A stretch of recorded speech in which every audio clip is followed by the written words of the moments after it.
What never ceases to amaze me is women crying on social media about their divorce that they initiated, that they filed for.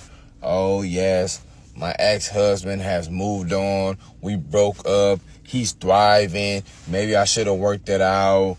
I regret getting my divorce, all this other stuff. I gotta work, the whole lifestyle change. I lost the house. The kids love my ex-husband and they barely like being with me. I'm pretty sure, because most men aren't getting married unless they really love that woman. So I'm pretty sure he fought hard as hell for y'all not to get that divorce. Yet you were so gun-ho on getting that divorce that you got it.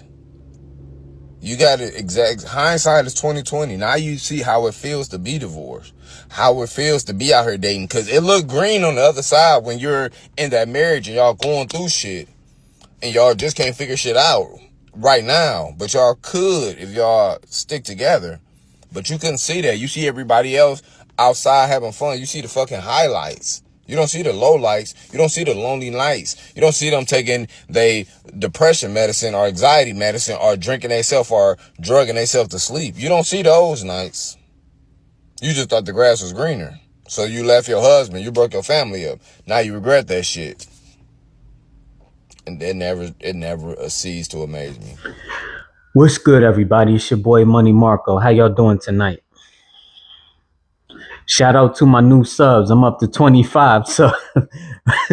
I'm up to 25 subs. Hey, look, at least we growing. You know what I mean? But for the new people, please subscribe, all right? I'm trying to grow this channel. We getting better and we getting bigger by the minute. You know what I mean? I'm coming. Your boy Money Marco is coming, all right? But today, we're going to talk about, is the grass greener on the other side? Is the grass greener on the other side? I've been spending all day trying to find a topic all day.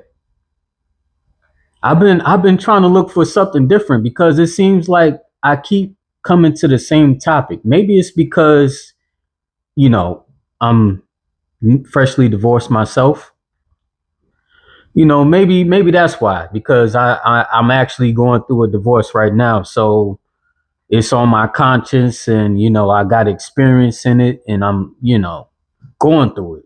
So maybe that's why that subject keeps coming up. But I was trying to find something different to talk about tonight, but for some reason I could not find nothing else.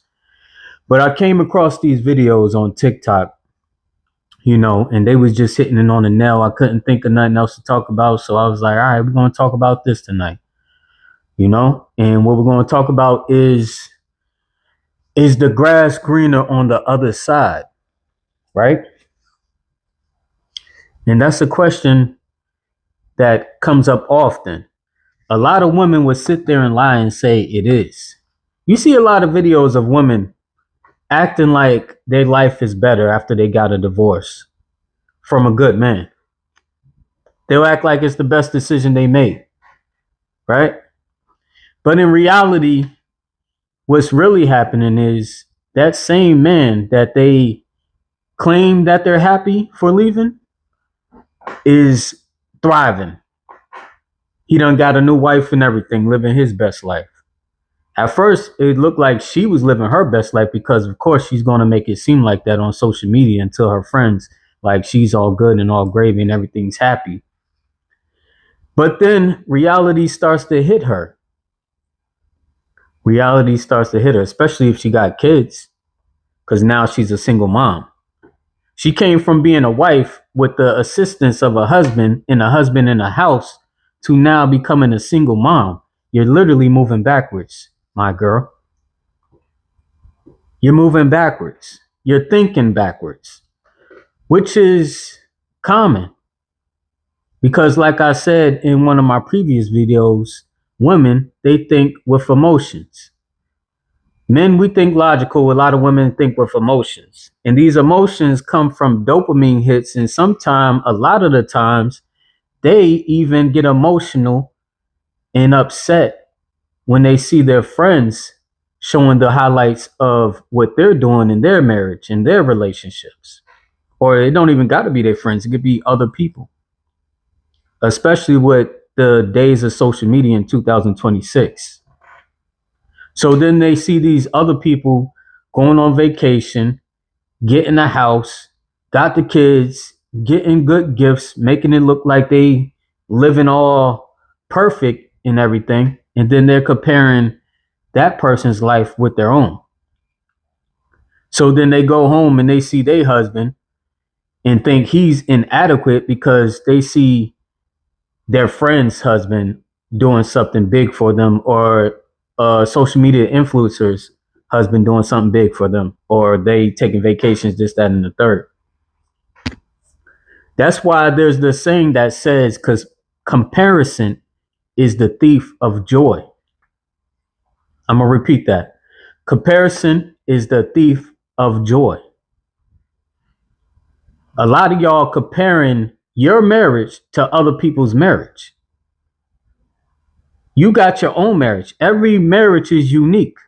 You can still have your good times, but there's things you got to do within that marriage. Like I always speak about on this channel, it's always talking about working together. If you want to take them trips, y'all work together. Y'all plan something out. You and your husband plan something out. You know, it's a lot of things, and it's a lot of details and intricate things that you have to do to make, certain plans happen. One thing me and my ex-wife used to do, if we had a plan for a trip, we would plan it early. I'll hit her up like, yo, the summer's coming up or Christmas coming up. Let's do this. And we're planning months in advance. And then that's how we took our trips. That's how we did everything,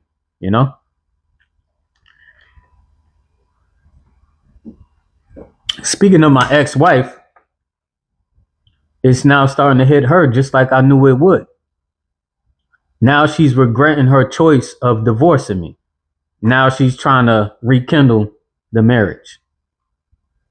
So I've been going over there a lot lately. It's been cool though, but I'm taking my time though, because I'm no dummy. I knew her behind was going to do this too, to get a little personal. I already knew she was going to do this. I predicted it. I said in like 3 months, she's going to want to get back with me. And it's crazy. Just like I predicted, in 3 months, she wants to get back now. She wants to rekindle the marriage. After she done went all the way through with the divorce, changed her name and everything. Now she's realizing she made a mistake and she wants to get back. And this is what I talk about when we're talking about people think the grass is greener on the other side. Y'all better pay attention, ladies, and make sure you pay attention to who your man is. And like I said in my previous videos, cultivate who your man is, and he's going to cultivate who you are as well. Right? So let's run the next video. Certain men are not replaceable. You can either appreciate him while he's here, or you can regret losing him whenever he's gone. A good man is not going to keep on repeating himself, baby. He's not going to keep on begging for appreciation or proving his worth to you. Eventually, he gets tired. He's going to get tired of giving without receiving. He'll get tired of loving without feeling valued. He'll get tired of feeling invisible inside of a relationship where he's pouring everything he has into it. And the craziest part is a lot of women don't realize what they have until the silence replaces the effort. Some men are rare, not because they're perfect, but because they're very intentional. They're loyal, they're protective, they're consistent, and they're genuinely trying. Don't wait until another woman comes along to appreciate your good man. Appreciate him while you have him. Like she said, that's what it be. They're afraid that somebody else is going to come through and swoop in and get that man and reap the benefits of what you was supposed to reap. And I'm talking to the ladies with this one. Right? Just like she said, men get tired of all of that. Men get tired of being unappreciated. Men get tired of not being valued. Right? Because a lot of the times, what it is simply you are taking that man for granted. You are being unappreciative. You don't appreciate him for what he really brings. And that sometimes could come with the stresses of life, which is understandable. You know, you got the kids, you got the job, you got the bills, you got whatever you're going through. Yeah, life be hard sometimes. Life be lifing, right? But at the same time, what a marriage is, like I said in my previous video, it's a commitment. It's a partnership. It's companionship. To where whatever y'all going through, y'all supposed to work and get through that together. Y'all supposed to work together to get through that together. Work as a team to build up some finances. Put a budget together.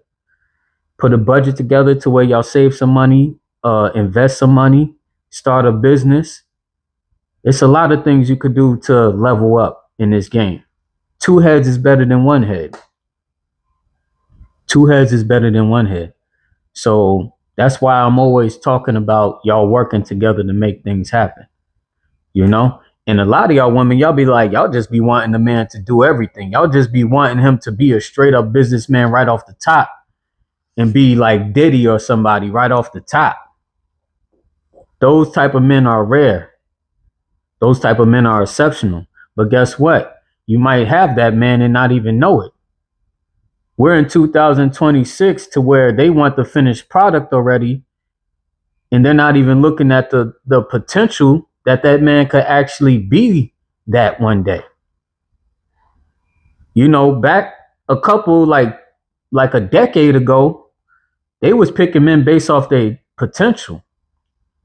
They'll see the potential of the man. And those women were smart enough to catch the man before he got it popping. Those women were smart enough to catch the man before he blew up and before he got rich, because she saw his potential. Not only did she see his potential, she cultivated his potential.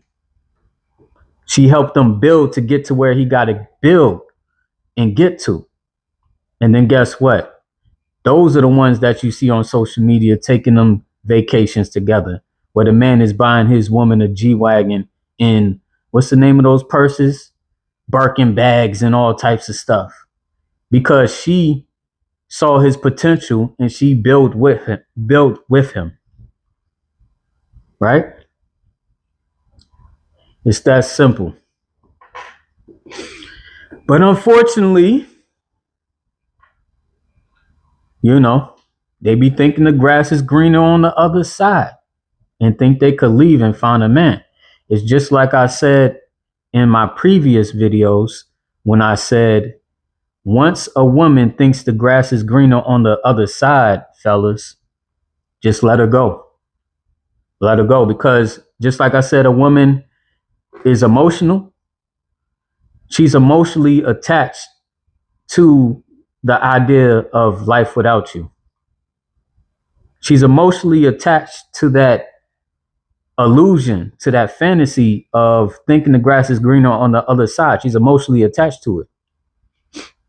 So it's nothing you could say. Let me get personal again. When my ex-wife was divorcing me, there was nothing I could say to change her mind. You know? So I did subtle things to try to, give her little hints like, you're making a mistake. This is stupid. This is dumb. But there's nothing I could say to convince her otherwise. She was emotionally attached to the thought of life without me. So I just said, all right, let her fall down and bump her head. Let her fall down and bump her head and learn this lesson. Now that she went all the way through with it, with the assistance of her mom, go to my previous video. The video before this, go to that video to understand. With the assistance of her mom, she was going to the courts. She was going to the courts faithfully. And I just let her go. And I started preparing myself. I started leveling up. Not really leveling up mentally, getting myself ready for that next chapter. That's what I started doing. I started getting myself ready mentally. I started hitting the gym. I started working on self-improvement. I started working on loving myself again. That's what I started doing on the low before she even left for the divorce. I started making those moves before she left for the divorce. I started focusing on my brand, right? Because I knew that once she leaves, I'm going to start building this brand up again, which is me, right? That's why we got the Money Marco show, right? So, let that be a lesson, man. Ladies, I know y'all think the grass is greener on the other side. If the dude is a bad dude, though, if he's cheating, if he's neglecting you, like, I wouldn't even say neglecting you. Like, if he's cheating and he's not a good husband, then there's some exceptions to the rule. But if you got you a good man who's actually trying, I suggest y'all work that thing out. You know what I mean? Y'all may think the grass is greener on the other side, but it's not worth breaking up your household, breaking up your family, especially when you got kids, right? Because whether you know it or not, it does affect the kids. It affects the kids. They may not show it. They may not show it. It's a subconscious thing. Let me get a little personal again. My parents divorced when I was in the 4th grade. I thought it never affected me until one day when I was older. Like I got in a whole lot of trouble, bro. It's crazy that I got out. It's crazy that I got out because since a little kid all the way up to like mid-20s, maybe a little after the mid-20s, I was getting in all types of trouble. And one time I spoke to a therapist, a counselor, therapist, whatever you want to call them. And, they just was asking me all these questions. And I just answered the questions, and one of the things they asked me was about my childhood. And they asked if my parents was divorced. And I told them, yeah, da. And then when he read the synopsis and the analysis about me,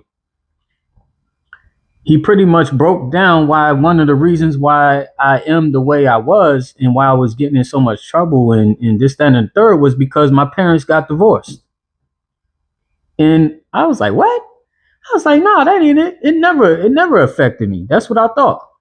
I even told that to him. I said it out loud. I was like, nah, it never really affected me that my parents was divorced. But in his analysis that he came up with, that was the whole reason why I was getting in so much trouble.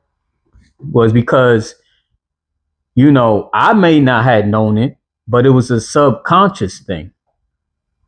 The subconscious is one of the strongest things, one of the strongest forces when it comes to how people operate and how people move, right? So it may look like your kids are not affected by, the parents splitting, but in their subconscious, it is definitely affecting them. It is definitely affecting them. What starts to happen is, especially you got little ones, they start acting out in school. They start getting in trouble in school. They start not paying attention in class. They start acting out. They're not doing good in school now. They may start becoming a bully. All types of things. They start getting in trouble now. That's why the statistics is so high when it comes to young black boys in broken homes. The highest rate of incarcerated black males come from broken households, come from single mother households. You ever wonder why that is? Because the fathers is not in the home. That's why it is. They long for that fatherly guidance, that fatherly presence, that masculine presence there to lead them and guide them. That's what they long for. I remember when I used to take my son to school when we lived in the hood. We lived in the hood out here in Florida. And I used to walk my son to school because we wasn't too far from the school. And there'll be a bunch of boys who lived in single mother households, and they used to just cling to me. You'll see me walking down the street. I'm walking my son to school, and next thing you know, I got 13 little boys walking with us, asking me all types of questions. Hey, what about this and what about that? Da, da, da, da. And then when it came time, because sometimes they'll use foul language, and I'll, reprimand them. I'll be like, hey, yo, don't, watch your mouth. Da, da, da, da. And they'll straighten right up and listen. It's like they used to like when I yelled at them. When they did something that they wasn't supposed to do, and I'd be like, hey, yo, chill, da, da, da, stop that, da, da, da. I used to sometimes yell at them like they was my own. And they would straighten right up, but it seemed like they liked that. They liked the fact that they was getting that masculine correction. Boys long for that. Boys be wanting a dad to lead them the right way. That's what boys want. That's what boys need. Even daughters. So it messes up daughters when daughters grow up in single mother households, because they be wanting that attention from their dad. A lot of the reasons these little girls become little 304s is because the love that they long from their dad, they never got. So they go to their dad. I mean, not their dad. They go to other men for that love that they supposed to get for their dad, from their dad. That's what they're doing. That's why they become 304s. They substitute the little bit of attention and love they get from those men. It's not even love. It's like attention. They substitute, what they supposed to be getting from their dad from other men. And sometimes it's older men.